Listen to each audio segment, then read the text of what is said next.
Assalamualaikum warahmatullahi wabarakatuh. Sebelumnya perkenalkan, nama saya Muhammad Aldir Fanca dari kelompok 3, ingin membahas tentang apa sih itu teori disonansi kognitif.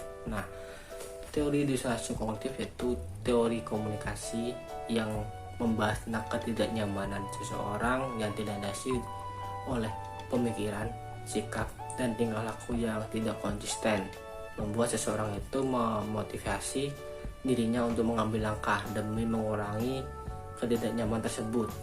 Dan menurut salah satu pakar, Bapak Wibowo, dalam bukunya Sarwo SW 2009 mendefinisikannya sebagai keadaan tidak nyaman akibat adanya ketidaksesuaian antara dua sikap atau lebih, antara lain sikap dan perilaku ya. Menurut Feistinger 1957 berpendapat bahwa disonansi terjadi apabila terdapat hubungan yang bertolak belakang yang akibatnya oleh penyangkal dari elemen kognitif terhadap kognitif dalam diri individu. Hubungan yang bertolak belakang tersebut terjadi apabila ada penyangkal antara elemen kognitif yang satu dengan yang lain. Contohnya antara sikap A dan sikap B mencintai suaminya, dan salah satu contohnya lain antara sikap A dan sikap B yang berperilaku selingkuh. Ada banyak sih contoh-contohnya, dan kita lanjut. Menurut Feistinger 1957 menyebut dua situasi umum yang menyebabkan munculnya disonansi, yaitu ketika terjadi peristiwa dan informasi baru, dan ketika sebuah opini dan keputusan harus dibuat, di mana kognisi dari tindakan yang dilakukan berbeda dengan opini atau pengetahuan yang mengarah ke tindakan lainnya. Lanjut, Feistinger menyebut ada 4 sumber disonansi dari situasi tersebut. Salah satunya inkonsistensi logika, yaitu logika berpikir yang mengingkari logika berpikir lain. Misalnya seseorang yang percaya bahwa manusia itu dapat pergi ke bulan atau planet lainnya. Yang kedua, opini umum, yaitu disonansi muncul karena sebuah pendapat yang berbeda dengan yang menjadi pendapat umum. Contohnya di organisasi, misal ada forum, anggota-anggota memiliki pendapat yang berbeda lah, ibaratnya begitu. Atau semisal ada kandidat dari partai yang merupakan lawan partainya, nah, itu salah satunya juga. Yang ketiga ini nilai budaya, yaitu kondisi yang dimiliki seseorang di suatu budaya kemungkinan akan berbeda dengan budaya lain. Misalnya orang Jawa makan menggunakan tangan, berbeda dengan budaya orang Jakarta menggunakan sendok ibarat. Membuat hal itu tidak wajar pada etika makan di budaya orang lain. Atau budaya ibarat budaya Indonesia, dia berbudaya gotong royong, berbeda dengan negara-negara luar sih. Itu juga salah satu contoh dari nilai budaya. Dan banyak juga sih, semisal berpakaian juga berbeda dengan budaya orang asing, dan masih banyak lagi lah untuk contoh soal nilai budaya. Yang keempat nih, yang terakhir, pengalaman masa lalu, yaitu disonansi yang muncul bila sebuah kognisi tidak konsisten dengan pengalaman masa lalunya. Misalnya seseorang yang mengetahui bahwa dia terkena hujan akan tapi tidak basah, mengalami disonansi ketika pada suatu hari ternyata menapis dirinya tidak basah saat dia terkena hujan. Itu salah satu contohnya. Implikasi teori. Keputusan Festinger tahun 1957 mengatakan bahwa disonansi merupakan konsekuensi yang tidak dapat dihindarkan dari keputusan. Hal tersebut didasari oleh kenyataan bahwa seseorang individual harus berhadapan dengan sebuah situasi konflik sebelum keputusan dapat dibuat. Forced compliance. Forced compliance merupakan suatu permintaan dari luar diri seseorang yang dipaksakan kepada seorang individu. Aplikasi dari teori forced compliance terbatas pada permintaan publik, tanpa disertai oleh perubahan pendapat pribadi. Pencarian informasi. Festinger memberikan hipotesis bahwa pencarian informasi aktif berkolerasi dengan kekuatan disonans. Disonansi menyebabkan konsonan dan menghindari informasi yang dapat disonansi. Dukungan sosial. Dukungan sosial berperan dalam mengurangi kondisi disonan. Disonan kognitif akan dihasilkan oleh seseorang yang mengetahui bahwa orang lain memiliki opini yang berlawanan dengan opininya. Asumsi-asumsi teoritis. 1. Manusia memiliki hasrat akan adanya konsistensi pada keyakinan, sikap, dan perilakunya.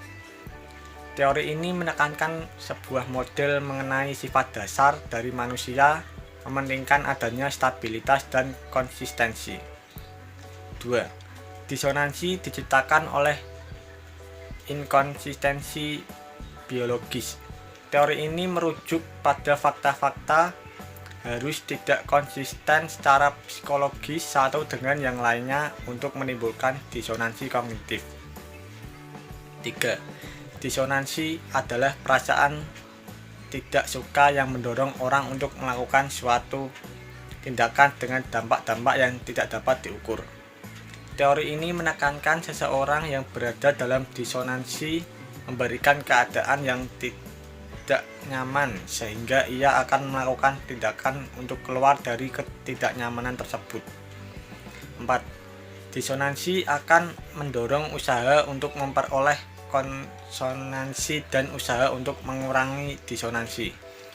Teori ini beranggapan bahwa rangsangan disonansi yang diberikan akan memotivasi seseorang untuk keluar dari inkonsistensi tersebut dan mengembalikannya pada konsistensi. Dalam teori disonansi kognitif ada 3 elemen yang menjadi sorotan.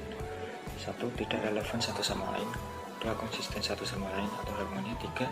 Tidak konsisten satu sama lain atau disonansi. Rosebrough pada tahun 1965 mengatakan, dasar dari teori ini mengikuti sebuah prinsip yang cukup sederhana.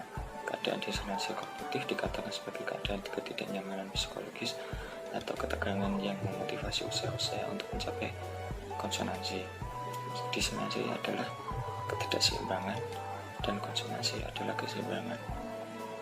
Brown menyatakan teori ini memungkinkan dua elemen untuk melihat tiga hubungan yang berbeda satu sama lain. Mungkin saja konsonan atau disonansi atau tidak relevan.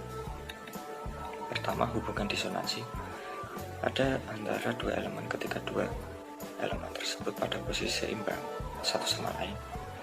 Jika Anda yakin, misalnya, jika bahwa kesehatan dan kebugaran adalah tujuan yang penting dan Anda berolahraga sebanyak 3-5 kali dalam seminggu, maka keyakinan Anda mengenai kesehatan dan perilaku Anda sendiri akan memiliki hubungan yang konsonan satu sama lain. Atau pada kasus kaum lesbi, jika perilaku lesbian dan norma agama atau sosial tidak ada pertentangan, berarti lesbian dengan norma agama dan sosial merupakan hubungan yang konsonan. Hubungan disonansi atau dissonant relationship berarti bahwa elemen-elemennya tidak seimbang satu dengan lainnya. Contoh dari hubungan disonan antar elemen adalah seorang penganut agama yang mendukung hak perempuan untuk memilih melakukan aborsi, atau kasus kaum lesbian mengenai perilakunya yang lesbi dengan konflik dengan norma agama atau sosial yang bertentangan membuat hubungan ini dissonan. Yang ketiga, hubungan tidak relevan atau irrelevant relationship. Ada tiga elemen-elemen tidak mengimplikasikan apapun mengenai satu sama lain. Pentingnya disonansi kognitif bagi peneliti komunikasi ditunjukkan dengan pernyataan Festinger bahwa ketidaknyamanan yang disebabkan oleh disonansi akan mendorong terjadinya perubahan. Konsep dan proses disonansi kognitif. Ketika teoretikus disonansi berusaha untuk melakukan prediksi seberapa banyak ketidaknyamanan atau disonansi yang dialami seseorang, mereka mengakui adanya konsep tingkat disonansi. Tingkat disonansi atau magnitude of dissonance merujuk kepada jumlah kuantitatif disonansi yang dialami seseorang. Tingkat disonansi akan menentukan tindakan yang akan diambil seseorang dan kognisi yang mungkin ia gunakan untuk mengurangi disonansi. Teori CDT membedakan antara situasi yang menghasilkan lebih banyak disonansi dan situasi yang menghasilkan lebih sedikit disonansi. Merujuk kepada jumlah inkonsistensi yang dialami seseorang, ada 3 faktor yang dapat mempengaruhi tingkatan disonansi yang dirasakan seseorang. Zimbardo, Epson, dan Maslach 1977. 1. Kepentingan atau seberapa signifikan suatu masalah berpengaruh terhadap tingkat disonansi yang dirasakan. 2. Rasio disonansi atau jumlah kognisi disonan berbanding dengan jumlah kognisi yang konsonan. 3. Rasionalitas yang digunakan individu untuk menginjustifikasi inkonsistensi. Faktor ini merujuk kepada alasan yang dikemukakan untuk menjelaskan mengapa sebuah inkonsistensi muncul. Makin banyaknya alasan yang dimiliki seseorang untuk mengatasi kesenjangan yang ada, maka semakin sedikit disonansi yang dirasakan seseorang. Disonansi kognitif dan persepsi. Teori CDT berkaitan dengan proses pemilihan terpaan, pemilihan perhatian, pemilihan interpretasi, dan pemilihan retensi. Karena teori ini memprediksi bahwa orang akan menghindari informasi yang meningkatkan disonansi. A. Terpaan selektif. Mencari informasi yang konsisten yang belum ada membantu untuk mengurangi disonansi. CDT memprediksi bahwa orang akan menghindari informasi yang meningkatkan disonansi dan mencari informasi yang konsisten dengan sikap dan perilaku mereka. B. Pemilihan perhatian. Merujuk pada melihat informasi secara konsisten. Orang memperhatikan informasi dalam lingkungannya yang sesuai dengan sikap dan keyakinannya sementara tidak menghiraukan informasi yang tidak konsisten. Interpretasi selektif. Melibatkan penginterpretasian informasi yang ambigu sehingga menjadi konsisten. Dengan menggunakan interpretasi selektif, kebanyakan orang menginterpretasikan sikap teman dekatnya sesuai dengan sikap mereka sendiri daripada yang sebenarnya terjadi. Bestjet dan Wester 1978. D. Retensi selektif. Merujuk pada mengingat dan mempelajari informasi yang konsisten dengan kemampuannya yang lebih besar dibandingkan yang kita akan lakukan terhadap informasi yang konsisten dengan kemampuan yang lebih besar dibandingkan yang kita lakukan terhadap informasi yang tidak konsisten. Adapun cara untuk mengatasi disonansi kognitif, yang pertama yaitu A. Mengurangi pentingnya keyakinan disonan kita. B. Menambah keyakinan yang konsonan. C. Menghapus disonansi dengan cara tertentu. Untuk pembahasan yang terakhir adalah Aronson dan Westinger. Mereka berdua mengemukakan 3 mekanisme yang dapat digunakan untuk mengurangi disonansi kognitif. Mekanisme yang pertama adalah mengubah sikap atau perilaku menjadi konsisten satu sama lain. Kemudian mekanisme yang kedua adalah mencari informasi baru dan mendukung sikap atau perilaku untuk menyeimbangkan elemen kognitif yang bertentangan. Kemudian mekanisme yang ketiga atau yang terakhir adalah trivialization, yang berarti mengabaikan atau menganggap ketidaksesuaian antara sikap atau perilaku penyebab disonansi sebagai hal yang biasa. Itu adalah 3 mekanisme yang dapat digunakan untuk mengurangi disonansi kognitif dari Aronson dan Westinger.